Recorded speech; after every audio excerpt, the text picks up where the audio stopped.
Bismillahirrahmanirrahim. Assalamualaikum warahmatullahi wabarakatuh.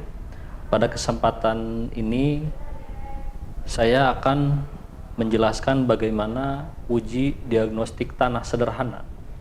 Tujuannya adalah untuk optimalisasi tanaman dalam proses penyerapan nutrisi tanaman.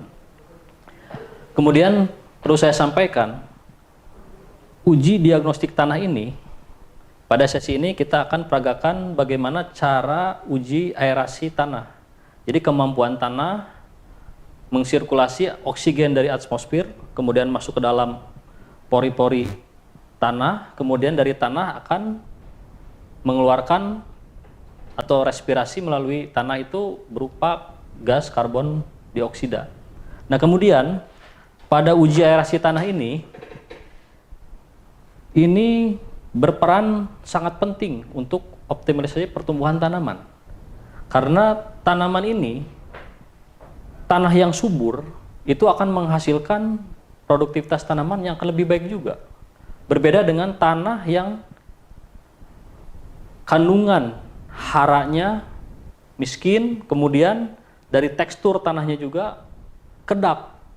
Bahkan di setiap musim penghujan, tanah ini tidak bisa mengalirkan air secara langsung ke dalam tanah atau porositasnya rendah. Nah, pada uji ini kita akan menguji efektivitas tanah melalui sistem aerasi pertukaran oksigen dan karbon dioksida tadi. Nah, melalui uji aerasi tanah ini nanti kita akan buktikan di mana uji aerasi tanah ini sangat menentukan keberhasilan produktivitas tanaman. Nah, kita ambil sampel. Di sini ada beberapa alat dan bahan yang dibutuhkan untuk uji aerasi ini. Yang pertama ada alat berupa solder. Solder ini adalah untuk melubangi lubang di bawah botol. Alat berikutnya ada botol mineral, cukup 3 saja. Yang pertama untuk uji yang mengandung bahan organik tinggi, yang kedua tanah yang diambil dari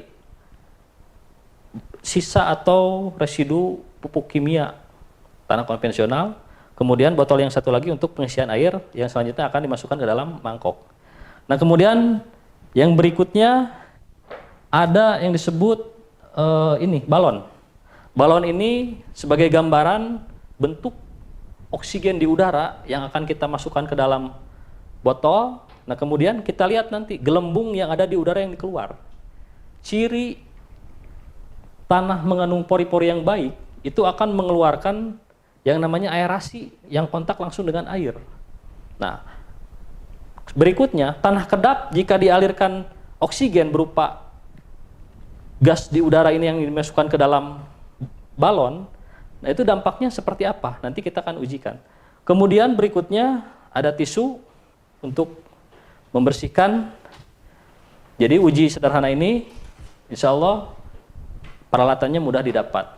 Nah, kemudian selanjutnya ada berupa bahan. Bahan yang pertama adalah kita mengambil sampel tanah subur yang mengandung pupuk kandang berupa bahan organik tadi, berupa pupuk kandang yang di dalamnya mengandung bakteri untuk mengurai setelah diberikan eco farming. Nah, ini akan kita ujikan bagaimana selanjutnya dengan kondisi tanah yang kedap udara atau kedap air. Nah, tanah ini nanti akan bisa dibandingkan seberapa cepat aerasi yang ditimbulkan dari gelembung dari udara yang ditiupkan ke balon ini, nanti kita bisa lihat diujikan. Nah, inilah alat dan bahan yang perlu disiapkan. Mudah-mudahan ini menjadi bahan inspirasi untuk mitra sinergi semua. Nah, kemudian selanjutnya kita lakukan metodologi pengujiannya. Yang pertama, kita masukkan air. Ini air keran juga bisa. Masukkan ke dalam mangkok yang berisi tadi 2 treatment pengujian. Yang pertama adalah yang mengandung bahan organik tinggi, yang kedua ini tanah konvensional sawah petani yang ada di sekeliling kantor, kita ujikan di sini. Setelah balon ini kita tiup, kemudian ujung balon kita masukkan ke dalam ujung botol. Nah, bagaimana selanjutnya? Akan kita lihat uji aerasi ini.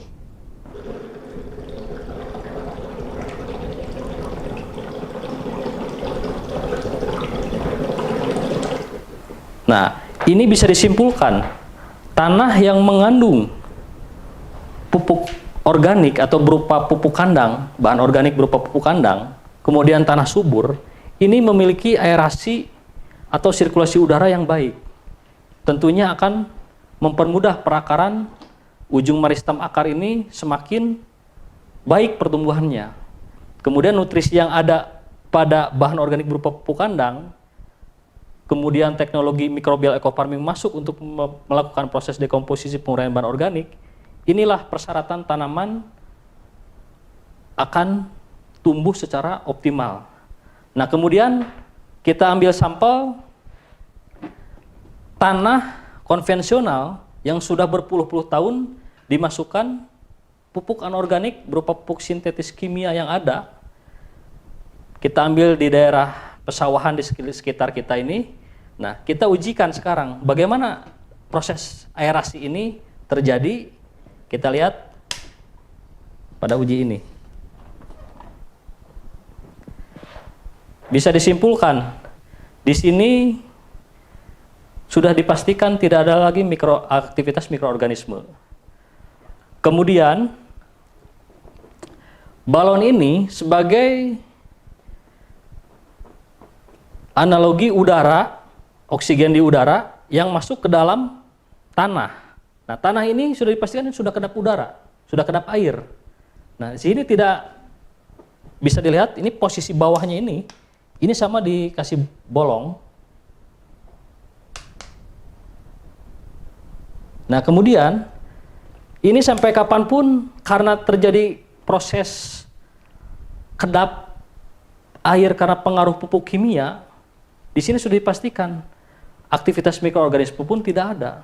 Nah, untuk menghidupkan tanah yang ada di sekitar lahan-lahan yang ada di sekitar kita, itu salah satunya ada kuncinya bahan organik tinggi yang berupa pupuk kandang. Nah, pupuk kandang adalah bahan organik terbaik.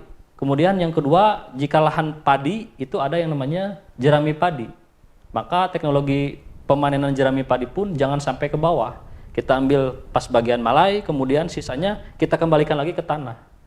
Karena tanah sehat itu syaratnya ketersediaan bahan organik tercukupi. Nah, itu kita yang mengatur. Makanya selanjutnya tanah seperti ini jika diaplikasikan dengan pupuk kimia atau pupuk anorganik tetap tidak akan maksimal. Maka kesimpulan akhirnya tanah yang sehat, tanah yang baik adalah tanah yang mengandung bahan organik, dan di situ teknologi ecofarming akan menyempurnakan, insya Allah hasilnya akan menjadi luar biasa.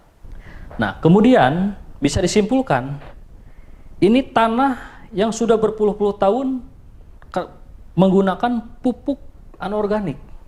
Inilah dampak bahwa oksigen di dalam balon ini, kita asumsikan ini oksigen, itu sudah tidak bisa lagi menyerap atau masuk dalam sirkulasi tanah. Nah, ini tanah kedap.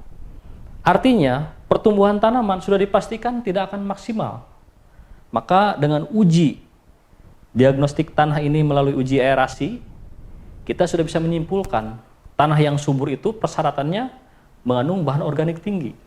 Di dalam teori agroekosistem ideal, tanah yang subur itu mengandung aktivitas mikroorganisme, baik berupa bakteri, dekomposer atau pengurai bahan organik, ataupun cendawan yang sifatnya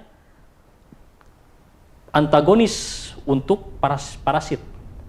Nah, kemudian setelah uji ini kita simpulkan, jadi keberhasilan ecofarming itu tentu ditentukan oleh ketersediaan bahan organik yang ada di suatu kawasan atau suatu lahan. Maka kunci keberhasilan ecofarming adalah ketersediaan bahan organik. Karena ecofarming ini adalah mengandung unsur hara, makro, dan mikro yang dibutuhkan tanaman, dan mengandung salah satunya bakteri dekomposer untuk mengurai bahan organik untuk keperluan tanaman.